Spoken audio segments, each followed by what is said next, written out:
Fala pessoal, sejam bem-vindos a mais um vídeo. Eu me chamo Felipe Udi, sou analista CNPI. No vídeo de hoje nós vamos falar sobre os resultados do primeiro TRI de 2023 da Movida, né? Então a gente está sempre acompanhando essas empresas aí de crescimento mais agressivo, né? Small cap. O último resultado da Movida do quarto TRI não veio tão bom, mas eu também não achei ruim, tá? Igual alguns analistas falaram, então, não achei que veio ruim. Claro, se a gente comparar com os outros trimestres, não veio tão bom, veio um pouquinho inferior. Mas ruim não achei, né? Eu até falei um pouquinho no vídeo que operacionalmente a Movida continuou crescendo, a frota, enfim. Mas o ano de 2022 foi muito bom. Então peço para vocês deixarem um like se esse vídeo for de utilidade para vocês de alguma forma, comentar aí embaixo, seguir nossa página no Instagram, se inscrever no nosso canal, que é muito importante para a gente estar continuando crescendo, tá? E se vocês tiverem interesse, né, em relatórios, valuation, inclusive da Movida, a gente tem valuation lá, no nosso serviço, que eu tenho uma parceria lá no Instagram, tem um link na descrição do vídeo, tá? Então vamos lá pro vídeo. Resultados da Movida, né? Tá? Primeiro TRI 2023. Opa, vamos lá. Então eles tiveram já uma receita aqui de 2,7 bi no primeiro TRI de 2023, com crescimento, a gente vê que 42%, tá? Mas isso daqui também, isoladamente, não diz muita coisa, tá? Porque às vezes pode ser sazonal, pode ser aí de receita tá se consolidando ainda, né? Enfim, a frota deles, eles continuam crescendo, ó, até mais do que o primeiro TRI de 2022, 21 mil carros, mas em relação ao quarto TRI eles reduziram, tá? Isso daqui é uma dinâmica interessante para as locadoras, tá? Porque o maior custo das locadoras, seja Movida, seja Localiza, a gente fez alguns vídeos sobre o Investor Day, é o CAPEX, que não transita pela DRE. Então a gente já vê que a Movida aqui reduziu um pouquinho, né, a frota em relação ao quarto TRI, a receita cresceu bastante, o EBITDA a gente viu que não subiu tanto, assim, 1,4%, né, mas cresceu um pouquinho, tá? Na base trimestral de forma anual. E o lucro líquido teve uma redução muito significativa, mas esse não é o melhor parâmetro para a gente acompanhar, porque essas empresas são muito alavancadas para conseguir crescer, tá? Eles têm dois segmentos, tá? Rent a Car e GTF, que é Gestão e Terceirização de Frotas, são os principais núcleos, tá? Eles não são tão fortes em gestão e terceirização de frotas como a Localiza, por exemplo, tá? Mas aqui em Rent a Car, a gente viu que reduziu também em relação ao quarto TRI, aumentou um pouquinho de nada em relação ao ano passado. A receita cresceu bem, tá? A receita de Rent a Car. E o EBITDA a gente já viu que já cresceu melhor, tá? 14,5%. Taxa de ocupação que a gente vê aqui ainda não está no patamar muito bom, tá quase 70% aqui, até cresceu em relação ao primeiro TRI de 2022, mas a gente vê que no primeiro TRI a taxa de ocupação parece que não é tão boa assim, né? Taxa de ocupação total. No GTF a gente vê que a mesma dinâmica, na verdade a dinâmica é um pouquinho diferente, né? Eu falei a mesma dinâmica, porque o crescimento aqui frente ao quarto TRI não foi tão acentuado, mas o GTF, como é menos... tem um tamanho menor do que o Rent a Car, da Movida, a gente vê que o crescimento está um pouquinho superior, né? 19 mil carros, aqui foi 2 mil, e aqui teve uma redução, e aqui eles cresceram 2 mil no quarto TRI. A receita também crescendo um pouquinho mais, então é normal, tá? A receita crescer mais. Talvez por isso até que teve um impulso lá na receita, que a gente viu que cresceu bastante lá em cima, né? Eles falaram, né? Crescimento de 41%, puxado pelo gestão e terceirização de frotas, né? O Rent a Car a gente vê que cresceu um pouquinho, cresceu bem também, tá? Mas não cresceu tão forte como gestão de frotas. O EBITDA deles cresceu já bem mais, né? Então a gente vê que é uma avenida de crescimento aqui maior. E eles estão com backlog, que eu falei, por isso que às vezes fica um pouquinho sazonal, principalmente essa parte aqui de GTF, né? A receita contratada, o backlog. Então a receita que às vezes já está contratada e vai entrando, né, em períodos específicos, né? Por isso que teve esse up aí no trimestre. Seminovos, tá, mais uma vez, não é o core deles, por mais que a gente olhe, muitas pessoas olham lá nesses releases e vê lá que metade da receita das locadoras vem de venda de veículos, mas a venda de veículos é mais para adição das frotas, que é o que a gente está vendo aqui, ó, tanto o GTF como o Rent a Car, tá? Então, o seminovo, você faz um giro, você está sempre vendendo veículos, mas você usa essa venda, tem um spreadzinho que você ganha, né, na venda para depois comprar o veículo, mas você pega esse veículo, esse número de veículos, esse spread, para aumentar a quantidade de frotas, tá? Então não é para você ter lucro, não é para expandir a receita, não. É para você ter um alfazinho ali na venda de seminovos, conseguir expandir a frota, tá? Porque o custo pesado mesmo vem na DFC, que é em relação ao CAPEX. tá? Então eu falei muito disso no Investor Day, no vídeo do Investor Day da Movida, tá? A gente vê que aqui eles tiveram um pouquinho mais de carro vendido em relação ao ano passado também. Aqui a receita a gente vê que cresceu bastante, né? O preço dos veículos ainda tão alto, né? O EBITDA reduziu bastante porque tá tendo essa mudança de depreciação, mudança de preço, né? Tentando estabilizar o preço, questão da inflação. Às vezes o preço do seminovo sobe, depreciação cai, aí a depreciação sobe, o preço cai. Tem uma dinâmica aí contábil que afeta os resultados. Alguns analistas até falaram em fraude, não tem nada a ver com fraude. É uma dinâmica puramente do setor, tá? E regra contábil. A gente vê que o preço médio da venda até subiu, de 75 mil subiu aqui 16% frente ao ano anterior. Aí foi um pouquinho de ECG e tal. Lembrando que ela é uma empresa da Simpar, né? Então, inclusive no vídeo da Movida, tinha um pouquinho lá no Investor Day deles falando de algumas empresas do grupo Simpar. Aqui tem um pouquinho das mensagens, né? Começamos o ano 2023 com avanços importantes. E eles continuam falando, em foco em eficiência operacional. Eficiência operacional é o quê? Aumentar a frota, ter esse spreadzinho lá na venda dos seminovos para conseguir continuar aumentando a frota. Controlar esse capex, né, para aumento de frota e gerar um fluxo de caixa operacional cada vez maior, que maximiza a geração de valor. Ele está até falando aqui sobre o capital investido, né? Então, melhoria da rentabilidade, falando um pouquinho, né, redução de capex, né? Ó, representa 1 bilhão de capital investido, mesmo assim é bastante coisa. Por isso que essas empresas se alavancam bastante. Mesmo assim, tiveram um aumento aqui de ganho de produtividade, né?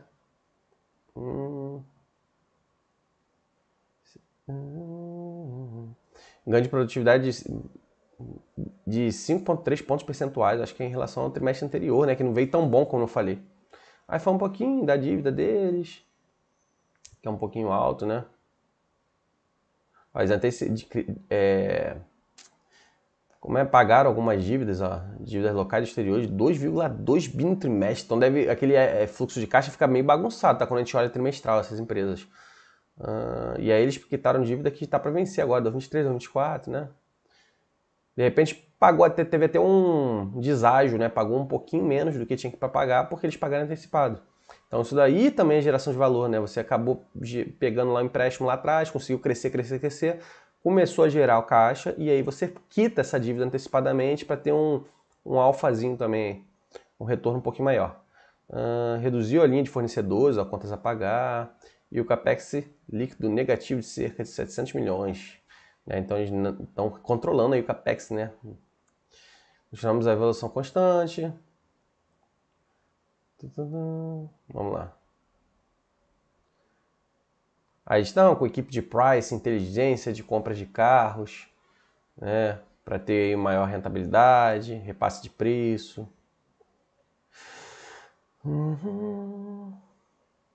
Ver o que eles falam. Mais alguma coisa aqui específica? Não? Falando que o GTF representou 54% da frota total. Que eles estão crescendo mais. Então eles estão segurando um pouquinho mais no Rent a Car para crescer no GTF, que eles são um pouquinho menores, né? É bem interessante, tá? Locação aqui para motores de aplicativo que eles lançaram agora, tá? Mover. Posição de caixa 3,9 bi, cobre bastante a dívida de curto prazo, por mais que essas empresas sejam alavancadas, a gente tem que acompanhar se essa alavancagem vai sair, vai perder a mão, né? Porque aí eles podem ter que ficar emitindo ação. A gente vê, geralmente nessa faixa aqui, até de 2,5 a 3,5 dívida líquida sobre EBITDA, tá? Ó, vamos captar aqui, né? Mais dinheiro.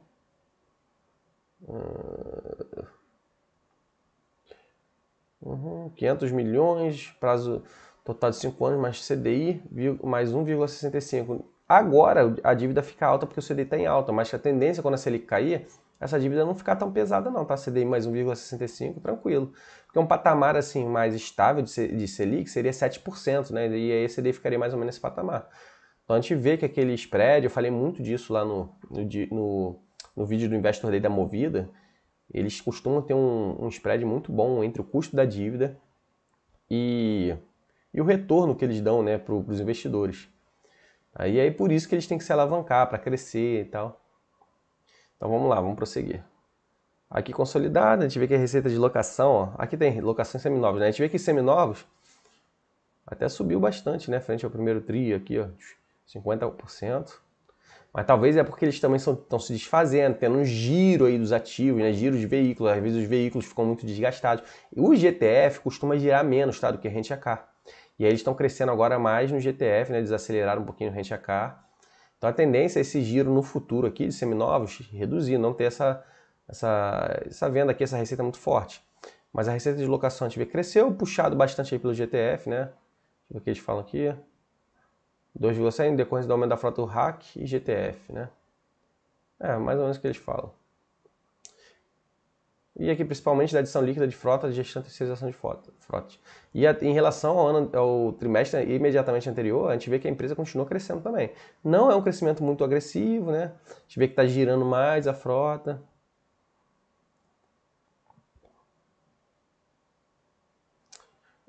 Aí aqui a gente já vê que o EBITDA vem todo de locação, é o que eu estou falando, tá? Por mais que a receita venha de seminovos, o EBITDA é de locação, tá? Tanto o Rent a Car como gestão e terceirização de frotas. Então a gente vê que eles continuam crescendo, ó, frente ao ano anterior, 19,8, mas frente ao trimestre anterior a gente vê que não cresceu tanto, né? Porque eles estão segurando um pouquinho o RAC, né? Rent a Car. Mas está com crescimento, tá? Isso é muito importante demonstrar. A gente vê que o EBITDA em relação aos seminovos até reduziu, né? Essa questão da depreciação contábil, faixa de preço lá que subiu pra caramba, né? Então tem a questão da norma contábil, né? Às vezes a depreciação cai, aí afeta ali a receita de seminovos.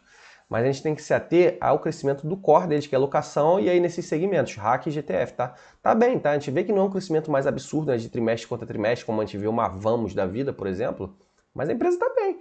Empresa de crescimento, quando a gente vê um crescimento de um trimestre para o outro, a gente já vê que ela está num patamar muito bom, tá?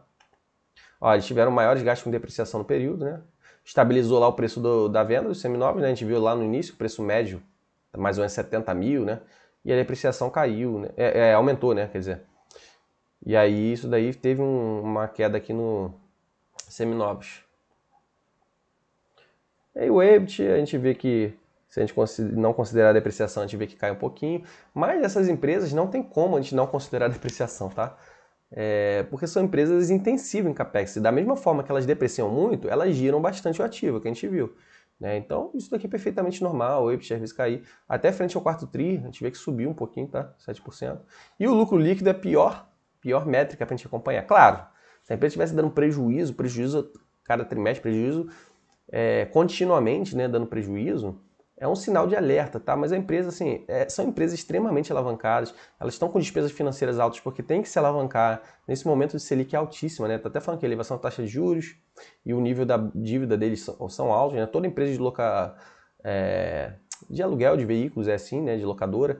A Vamos é um case à parte, um pouquinho mais sólido, né? A parte de caminhões está crescendo absurdamente.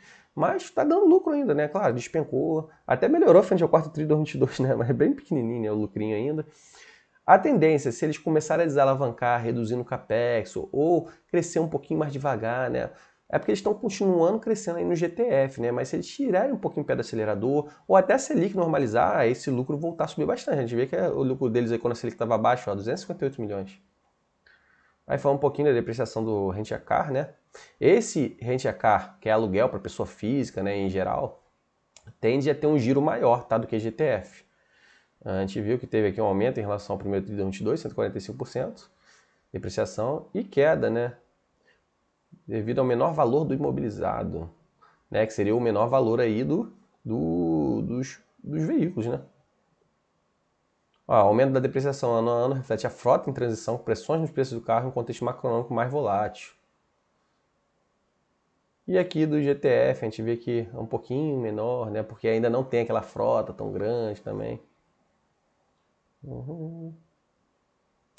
Enfim, a gente vê que a taxa de depreciação também é menor do que a do Rent a Car, né? Rent a Car, como tem um veículo roda muito, muito, muito constantemente, tem um giro maior, a gente vê que a depreciação até bem maior, né? E aqui consolidado, eles dão aqui mais ou menos a faixa, né, de depreciação. Vamos lá. Aqui alguns destaques, né? A gente vê que margem bruta deles caiu bastante, né? Margem bruta deles caiu bastante. Aqui eles não dão os custos discriminados, né? Talvez a inflação pesando um pouquinho aqui também. aqui sobre a receita de locação e sobre a receita total. A gente vê que sobre a receita de locação também caiu bastante a margem bruta, né, frente ao trimestre do ano anterior. Tá? Mas aí com o lucro bruto aí mais ou menos na minha razão. Por isso que teve uma queda também. A gente vê que a receita cresceu, mas foi bastante pressionada aqui em cima, tá? Por outro lado, a gente vê que eles continuam crescendo EBITDA, né? Não cresceu tanto, porque foi muito pressionado aqui em cima. A margem de locação também caiu bastante por conta dessa queda lá em cima, mas uma margem muito boa, tá? Aí o margem EBIT também sofre, desconsiderando depreciação. E aí o lucro líquido a gente nem tem muito o que falar. Eles até destacam aqui embaixo, ó, o spread entre o ROIC, né, que é o capital investido, principalmente por conta da dívida, e o custo da dívida. A gente vê que o spread deles, ó, não está tão alto, né, 4,9 pontos percentuais, já foi mais alto, mas aqui também a Selic estava muito baixa, né, lá no início de 2022, 2021, né? Então, assim, esse patamar aqui de 5 pontos percentuais é como se a gente pegasse uma dívida de 10% e tivesse um retorno de 15%, tá? Imagina você se alavancar lá no banco com 100 mil reais e ter um retorno aí de 5% em cima desse valor, né? Que seria aí 5 mil, né? 5% não, 15%, né? Seria 15 mil. Então você teria aí um retorno, pagaria a tua dívida, né? Provavelmente, do banco, que seria 10%, né? Mais ou menos, 10 mil você ia ter um lucro de 5 mil reais. Em valores assim, não tão grandes, né, que eu falei, né, simploriamente, a gente não vê tanta diferença, mas na faixa de milhões, bilhões, já dá uma relevância bastante grande, tá? Aqui um pouquinho de dados operacionais, né, por isso que eu falei aqui que não achei que estava ruim, né, a gente vê que a frota deles no quarto tri estava um pouquinho alta, eles reduziram, né, tiveram mais vendas, né, cresceu em relação ao primeiro tri de 2022, taxa de ocupação aqui do RAC, né, a gente vê que está tendo um patamar bom, né, aquele lá consolidado, será que era GTF? Que estava mais baixo, 69%, que eles deram lá em cima? Lá nos destaques. Ah, taxa de ocupação total. Tem um asteriscozinho aqui. Aqui eles discriminam o que é esse asterisco. Eita, cara. Frota alugada, frota total. É uma métricazinha deles, eles separam de duas formas, né? Aqui é a taxa de ocupação. A gente vê que a taxa de ocupação, ok. É porque a frota deles também reduziu, aí aumentou. Então, a gente viu lá que a taxa de ocupação total está em 69. Mas se a gente pegar aqui essa taxa de ocupação que eles usam aqui operacionalmente, a gente vê até que cresceu, tá? Então tá até boa. Cresceu até em relação ao quarto tri, 22. A diária deles também, ó, tá quase no patamar do quarto tri. Número de diários aumentando um pouquinho, receita bruta. E aqui o GTF, né? Frota total crescendo, né? Crescente. Número de diárias também. Até reduziu um pouquinho em relação... Não, aumentou um pouquinho também, né?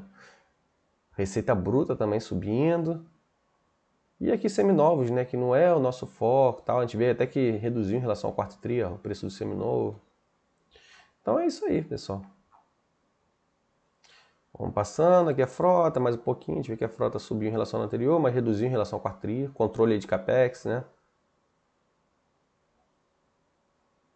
Diária média aumentou.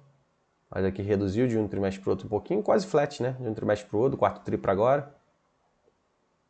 Taxa de ocupação, aqui sem ser aqui é a frota operacional, né? Eles botaram, lá em cima é frota total, tá? Que tá 69. Então a frota operacional, a gente vê que eles estão crescendo, tá?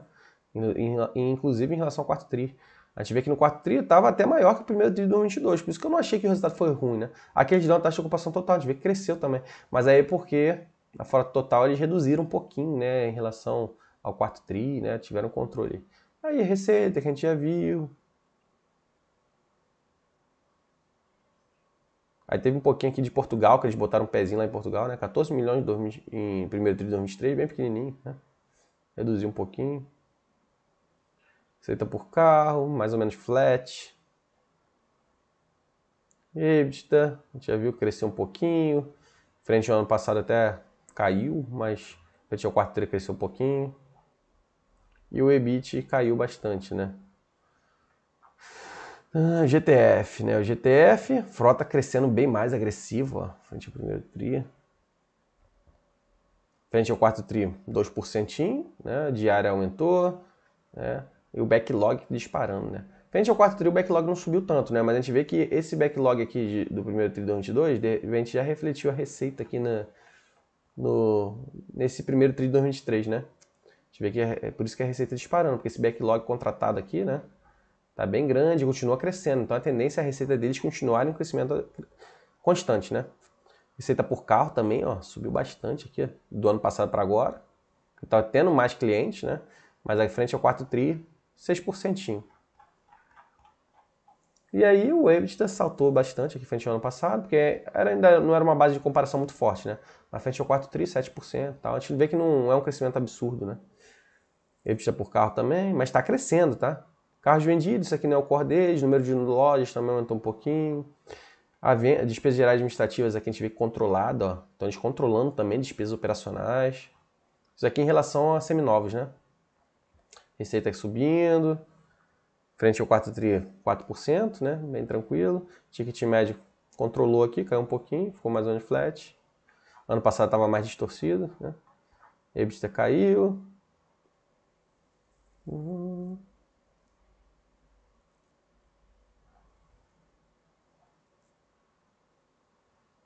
Aí tá falando aqui, né? A margem EBITDA foi de 5,9. Normalização com a trajetória da trajetória para um período atípico de valorização de ativos, né? Então é normal isso daqui dos seminovos, cair pra caramba e tal. Esse daqui não é o core deles, mais uma vez reforçando. Resultado financeiro, a gente vê que está pesando bastante a dívida, 400 milhões de despesa com juros. Aí tem um pouquinho de FRS aqui, outras despesas financeiras. Tal. E operação com derivativo, né? Porque eles têm operações aí para comprar esses veículos, né? Às vezes aí algumas questões. Ó, recompra parcial de bonds em dólares americanos. Então, por isso que a gente tem essas operações com derivativos, né? Operação lá fora. Capex, né? O Capex é muito importante a gente acompanhar, a gente vê que o Capex deles, ó, como eles controlaram aqui no hack, tá? Ó, gestão de frota crescendo, né? Então eles deram uma segurada aqui no hack para não conseguir, porque eles não vão conseguir nesse momento crescer dos dois lados, tá? Então já tinha acelerado aqui, agora eles continuam crescendo aqui no gestão de frotas, tá? Por isso, renovou, né? E expandiu, tá? Aqui, então eles até discriminam, tá? Aqui no hack eles seguraram bastante, tá? Então assim, a gente vê como era 1,7 bi no primeiro tri de 2022, 1,3 no quarto tri, agora seguraram bem, tá? E no gestão de frota eles também estavam crescendo junto com o hack, né? Então a gente vê aqui no primeiro tri de 2022 ainda estava mais devagar, né? Então a gente vê que eles seguraram aqui, decisão acertada, tá? Para crescer aqui numa parte que não estava tão acelerada, né? Que é a gestão de frotas. Então eles tiveram aqui, ó, liberaram o Capex negativo, maior Capex líquido negativo dessa história, liberando 634 milhões, com resultado da redução de 11 mil carros no quarto tri, né? Então eles estão segurando aí para gerar mais fluxo de caixa operacional. Aqui eles dão um pouquinho, né? O fluxo de caixa operacional aí não é... Como é que eu vou dizer? Não é contabilmente, né? Isso aqui é mais gerencial. Então, a gente vê que o capital de giro deles, mesmo assim, ó, Capex de custo de venda de ativos entra aqui, né? Capex renovação, a renovação, a gente vê que 600 milhões no ano passado foi 2 bi negativo, tá? Então eles dizem aqui, ó, se você só com a operação, só renovando aqui o que você depreciou nesses veículos aí que eles têm que girar muito, eles geraram 400 milhões de caixa, né? Enquanto que no ano passado, 1,2 negativo, tá? Só que aí depois tiveram pagamento de juros, tiveram outros capex aqui, um pouquinho de expansão, teve o GTF que a gente viu, aí teve recompra de debêntures, de bonde e tal. Aí por isso que ficou negativo aqui, né, geração de caixa. E aí tiveram aqui financiamento que eles jogaram aqui embaixo, por isso que é um fluxo de caixa gerencial, isso aqui não é contábil, tá? Mas eles estariam aqui sem renovar aqui o GTF, sem expandir, né? 400 milhões já positivo de geração de caixa no trimestre, né? Claro, não vai ser sempre isso, mas se a gente fosse analisar aí, e aí dá uma geração de caixa alta, né, no ano, né? Vamos jogar aí para 1,6, quase 2 bi, né? Se a empresa continuar crescendo aí o fluxo de caixa operacional, né? Então a gente vê aqui que a empresa tem um potencial. Eles até botaram aqui, ó, caixa gerado após renovação foi de 400 milhões, tendo evoluído 1,6 bilhão frente ao mesmo período do ano anterior, né? Que foi esse custo aqui, né?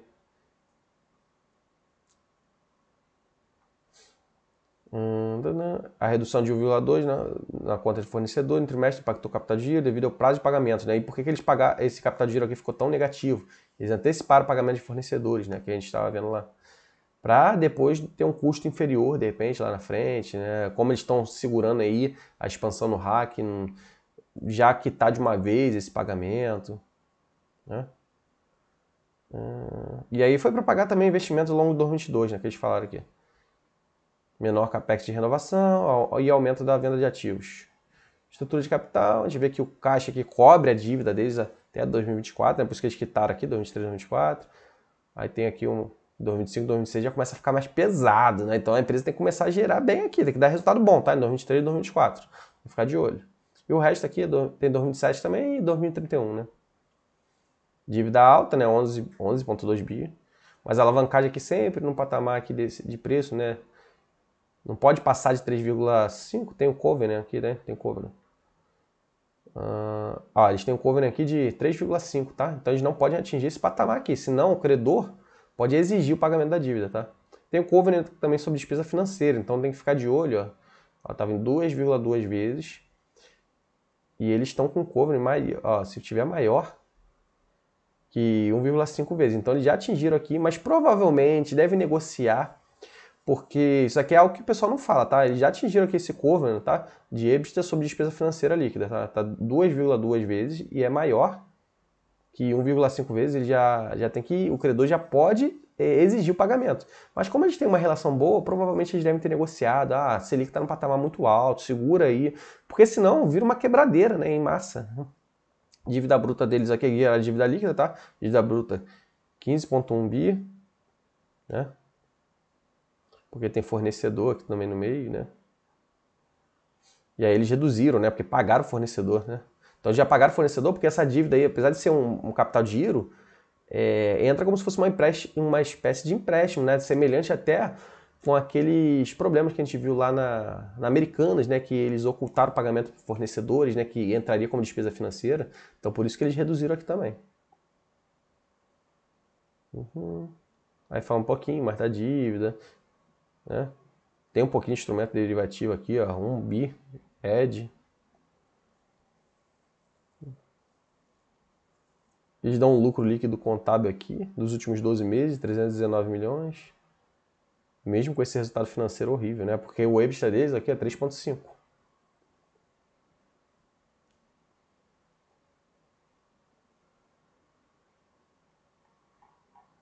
Deixa eu ver se tem mais alguma coisa. Aqui o spread, né? O custo da dívida, ó, tá em alta, 9,6 vezes. Aqueles 5 pontos percentuais, né? Mais ou menos, 5 pontos alguma coisa. É aqui, esse custo da dívida de 9,6% e um retorno sobre o capital investido nos últimos 12 meses de 14,5%. Esse patamar aqui, 17, 16, é um patamar muito alto, né? O custo da dívida que eles pegaram aqui atrás, ó, era bem baixo. E basicamente foi isso aí, tá, pessoal? Então acho que deu para falar bastante, né, da Movida. É uma empresa aí muito interessante. Ela tem uns riscos, né? Mas está conseguindo equilibrar aí essa questão da dívida, está quitando um pouquinho, questão de crescimento no rente a car, né, segurou um pouquinho. Mas é uma empresa interessante, tá? Tá com valor de mercado aí, deixa eu ver aqui.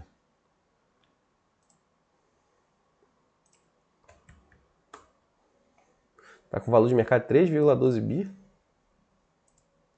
Né? Então, despencou, né? Por conta dessa alta de juros, ó. Despencou bastante e tal. Mas se a gente somasse a dívida aqui, né? Ao valor de mercado, 12 bi, né? Mais ou menos. É isso, 15 bi, 14 bi a dívida. Então a gente ia ver o Enterprise Value, né? O valor da firma, bem alto. Mas ela também tem uma quantidade de ativos, né? Que suporta uma liquidez dos ativos, né? Um balanço patrimonial. A gente olhar lá no balanço patrimonial, quantidade de ativos bem alto também. Então, cara, acaba que o mercado coloca elas por elas, né? A dívida pelo valor dos ativos. Porque se a empresa tivesse que liquidar, ela teria lá os ativos para vender os veículos. A gente vê que ela gira bastante esses veículos o tempo todo. Então ela tem uma liquidez ali, não é igual uma propriedade que é difícil de vender, né? Um prédio gigante, né? De milhões. Ela pode ir vendendo os veículos aos poucos, ela tem uma operação, né, de seminovos para isso. Pessoal, espero que eu possa ter contribuído de alguma forma com vocês. Mais uma vez, peço para vocês deixarem o like, se inscreverem no nosso canal, seguir nossa página no Instagram. Se tiver interesse no serviço, né, de valuation, de relatórios, tem um link na descrição do vídeo. Inclusive, a gente tem valuation na Movida lá, tá? Valeu, forte abraço.